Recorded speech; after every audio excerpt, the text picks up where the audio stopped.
Hello. Today we read in 1 Kings chapter 20 about King Ahab and Jezebel. So we start in Israel. Remember, Israel has their own kingdom, and Judah is a separate kingdom, really, right now. So in Israel, now Ben-Hadad, king of Aram, mustered his entire army, accompanied by 32 kings with their horses and chariots. He went up and besieged Samaria and attacked it. He sent messengers into the city to Ahab, king of Israel, saying, "This is what Ben-Hadad says, your silver and gold are mine, and the best of your wives and children are mine."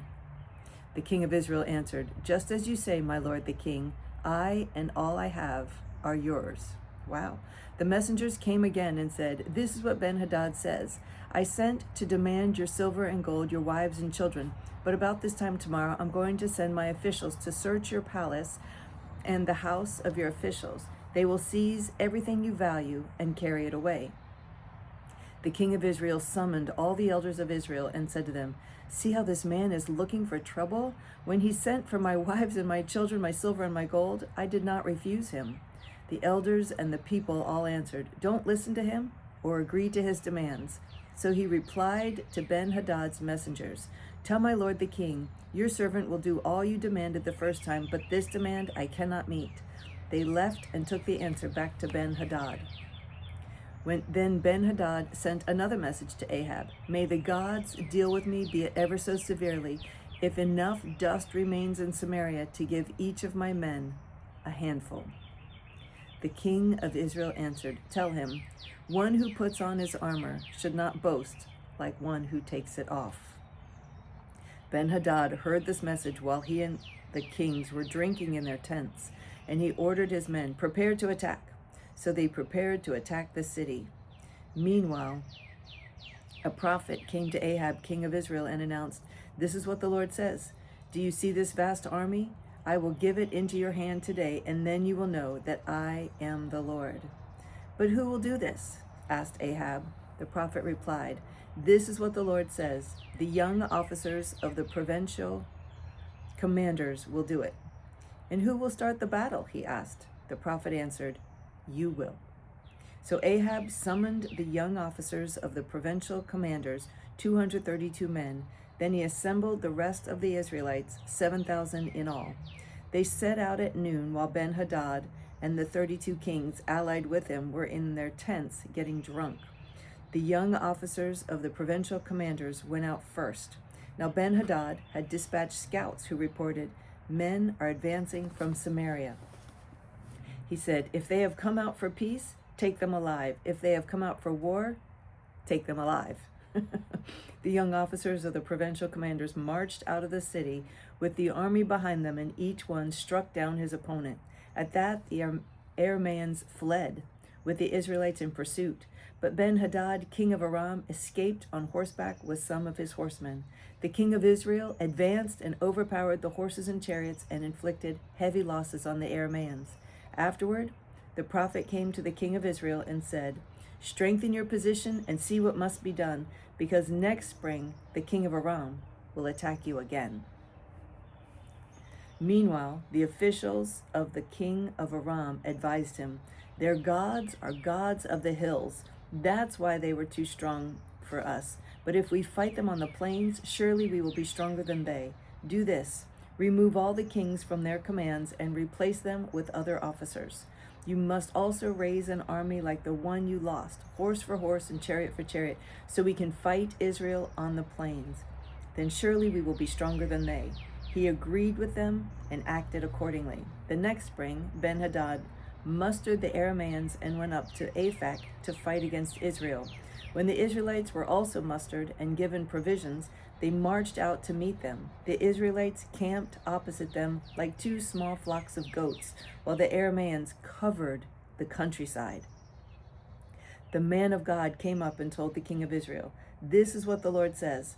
Because the Arameans think the Lord is God of the hills and not the God of the valleys, I will deliver this vast army into your hands, and you will know that I am the Lord." I love that. For 7 days they camped opposite each other, and on the seventh day the battle was joined. The Israelites inflicted 100,000 casualties on the Aramean foot soldiers in one day. The rest of them escaped to the city of Aphek, where the wall collapsed on 27,000 of them. Wow. And Ben-Hadad fled to the city and hid in an inner room. His officials said to him, "Look, we've heard that the kings of the house of Israel are merciful. Let us go to the house of the king of Israel with sackcloth around our waists and ropes around our heads. Perhaps he will spare your life." Wearing sackcloth around their waists and ropes around their heads, they went to the king of Israel and said, "Your servant Ben-Hadad says, 'Please let me live.'" The king answered, "Is he still alive? He is my brother." The men took this as a good sign and were quick to pick up his word. "Yes, your brother Ben-Hadad," they said. "Go and get him," the king said. When Ben-Hadad came out, Ahab had him come up into his chariot. "I will return the cities my father took from your father," Ben-Hadad offered. "You may set up your own market areas in Damascus, as my father did in Samaria." Ahab said, "On the basis of a treaty, I will set you free." So he made a treaty with him and let him go. By the word of the Lord, one of the sons of the prophets said to his companion, "Strike me with your weapon." But the man refused. So the prophet said, "Because you have not obeyed the Lord, as soon as you leave me, a lion will kill you." And after the man went away, a lion found him and killed him. Oh no, because he wouldn't strike him with a sword. Wow, with his weapon. The prophet found another man and said, "Strike me, please." So the man struck him and wounded him. Then the prophet went and stood by the road waiting for the king. He disguised himself with his headband down over his eyes. As the king passed by, the prophet called out to him, "Your servant went into the thick of the battle, and someone came to me with a captive and said, 'Guard this man. If he is missing, it will be your life for his life, or you must pay a talent of silver.' While your servant was busy here or there, the man disappeared." "That is your sentence," the king of Israel said. "You have pronounced it yourself." Then the prophet quickly removed the headband from his eyes and said to the king of Israel, and the king of Israel recognized him as one of the prophets. He said to the king, "This is what the Lord says. You have set free a man I had determined should die. Therefore, it is your life for his life, your people for his people." Sullen and angry, the king of Israel went to his palace in Samaria. For 3 years, there was no war between Aram and Israel. Sometime later, there was an incident involving a vineyard belonging to Naboth the Jezreelite. The vineyard was in Jezreel, close to the palace of Ahab, king of Samaria. Ahab said to Naboth, "Let me have your vineyard to use for a vegetable garden, since it is close to my palace. In exchange, I will give you a better vineyard, or if you prefer, I will pay you whatever it's worth." But Naboth replied, "The Lord forbid that I should give you the inheritance of my fathers."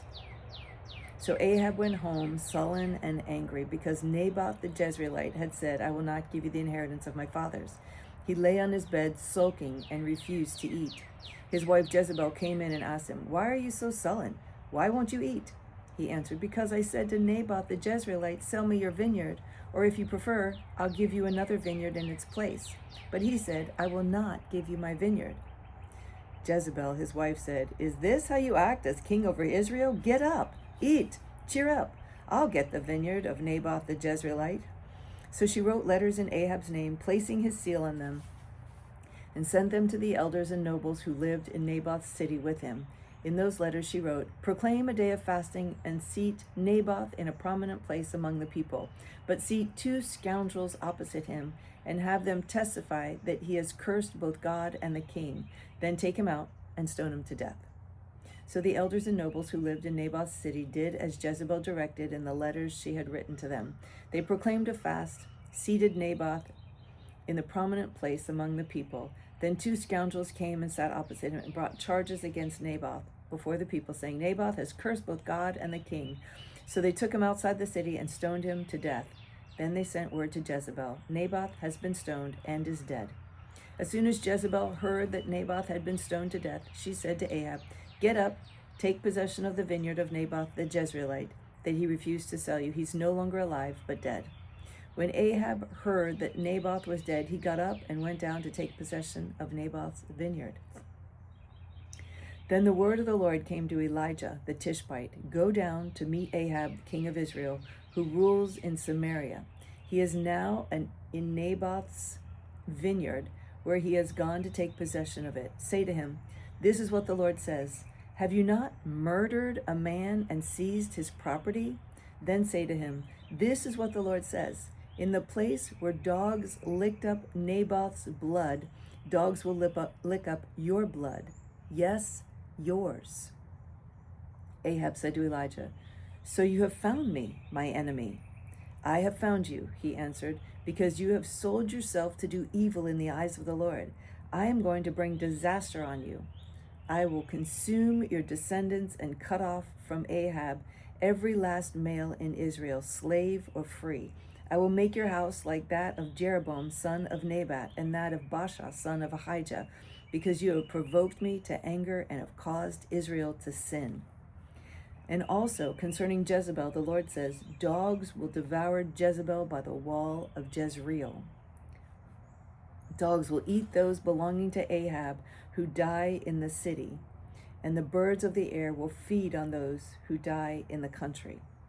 When Ahab heard these words, he tore his clothes, put on sackcloth, and fasted. He lay in sackcloth and went around meekly.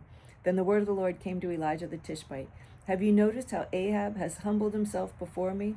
Because he has humbled himself, I will not bring this disaster in his day, but I will bring it on his house in the days of his son." So Azariah, son of Ahab, became king of Israel in Samaria, in the 17th year of Jehoshaphat, king of Judah, and he reigned over Israel 2 years. But in the 3rd year, Jehoshaphat, king of Judah, went down to see the king of Israel. Ahab slaughtered many sheep and cattle for him, and the people with him, and urged him to attack Ramoth Gilead. The king of Israel had said to his officials, "Don't you know that Ramoth Gilead belongs to us, and yet we are doing nothing to retake it from the king of Aram?"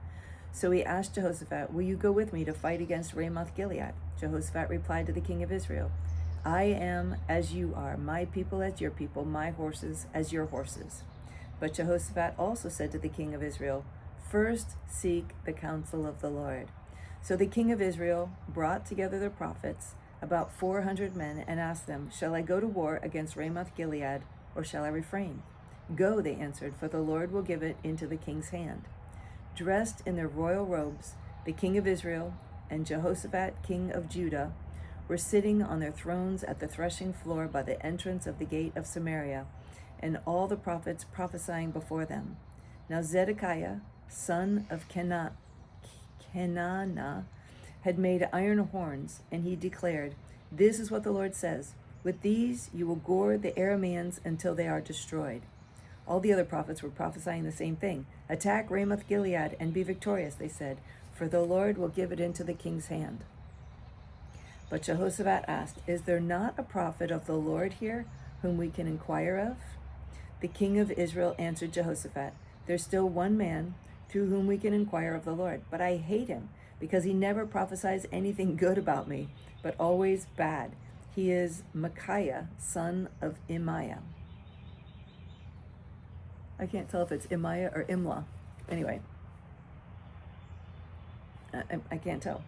"The king should not say that," Jehoshaphat replied. So the king of Israel called one of his officials and said, "Bring Micaiah, son of Imla," it is an L, "at once." The messengers who had gone to summon Micaiah said to him, "Look, as one man the other prophets are predicting success for the king. Let your word agree with theirs and speak favorably." But Micaiah said, "As surely as the Lord lives, I can tell him only what the Lord tells me." When he arrived, the king asked him, "Micaiah, shall we go to war against Ramoth Gilead, or shall I refrain?" "Attack and be victorious," he answered, "for the Lord will give it into the king's hand." The king said to him, "How many times must I make you swear to tell me nothing but the truth in the name of the Lord?" Then Micaiah answered, "I saw all of Israel scattered on the hills like sheep without a shepherd, and the Lord said, 'These people have no master. Let each one go home in peace.'" The king of Israel said to Jehoshaphat, Didn't I tell you he never prophesies anything good about me, but only bad? Micaiah continued, therefore hear the word of the Lord. I saw the Lord sitting on his throne. Wow. Okay, there he is. I saw the Lord sitting on his throne with all the hosts of heaven standing around on his right and on his left. And the Lord said, who will entice Ahab into attacking Ramoth Gilead and going to his death there? One suggested this and another that. Finally, a spirit came forward, stood before the Lord, and said, I will entice him. By what means? The Lord asked. I will go out and be a lying spirit in the mouths of all his prophets, he said. You will succeed in enticing him, said the Lord. Go and do it.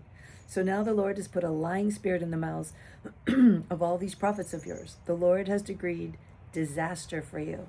Then Zedekiah, son of Kenana, went up and slapped Micaiah in the face.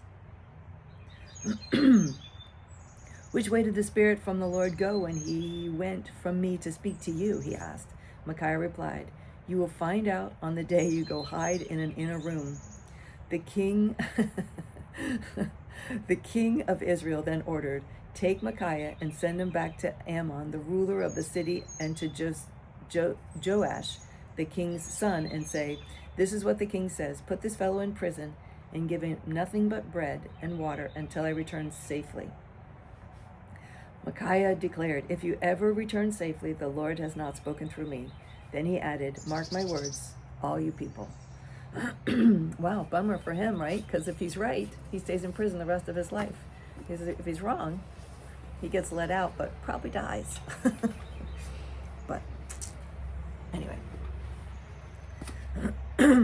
So that's all for today. Tomorrow we'll continue with Ahab in 1 Kings 22. So thank you for joining me. It's always a pleasure to read with you. I love you so much. Can you hear all the birds? They're just so pretty this morning. So anyway, I forgot where I was. I look forward to reading with you again tomorrow. Bye.